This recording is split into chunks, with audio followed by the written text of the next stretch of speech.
Nor in his way his passage aught withstood, except a quiet, still, transparent flood. On the green banks which that fair stream inbound, flowers and odors sweetly smiled and smelled, which reaching out his stretched arms around, all the large desert in his bosom held. And through the grove one channel passage found, that in the wood, in that the forest dwelled. Trees clad the streams, streams green those trees I made, and so exchanged their moisture and their shade. The knight some way sought out the flood to pass, and as he sought, a wondrous bridge appeared, a bridge of gold, a huge and weighty mass, on arches great of that rich metal reared. When through that golden way he entered was, down fell the bridge, swelled the stream, and weared the work away, where sign left where it stood, and of a river calm became a flood. He turned, amazed to see it troubled so, like sudden brooks increased with molten snow, the billows fierce that tossed to and fro, the whirlpools sucked down to their bosoms low.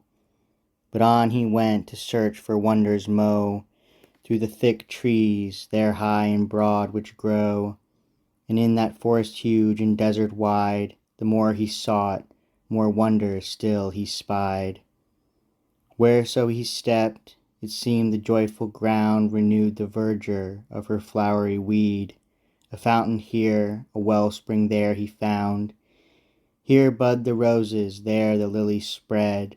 The aged wood o'er and about him round flourished with blossoms new, new leaves, new seed. And on the boughs and branches of those treen, the bark was softened and renewed the green. The manna on each leaf did pearled lie, the honey stilled from the tender rind. Again he heard that wondrous harmony of songs and sweet complaints of lovers kind. The human voices sung a triple high, to which respond the birds, the streams, the wind. But yet unseen those nymphs, those singers were, unseen the lutes, harps, viols which they bear. He looked, he listened, yet his thoughts deny to think that true which he both heard and see. A myrtle in an ample plain he spied, and thither by a beaten path went he. The myrtle spread her mighty branches wide, higher than pine or palm or cypress tree, and far above all other plants was seen that forest lady and that desert's queen. Upon the trees his eyes Rinaldo bent, and there a marvel great and strange began. An aged oak beside him cleft and rent, and from his fertile hollow womb forth ran, clad in rare weeds and strange habiliment, a nymph, for age able to go to man.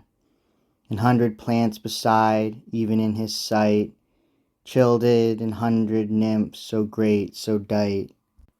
Such as on stages play, such as we see the dryads painted, whom wild satyrs love, whose arms half naked, locks untrussed be, with buskins laced on their legs above, and silken robes tucked short above their knee. Such seemed the sylvan daughters of this grove, save that instead of shafts and boughs of tree, she bore a lute, a harp, or cittern she.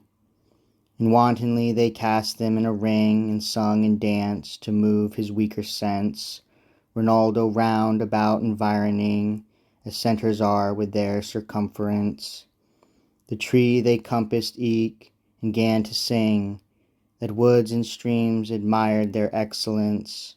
Welcome, dear Lord, welcome to this sweet grove, welcome our Lady's hope, welcome her love.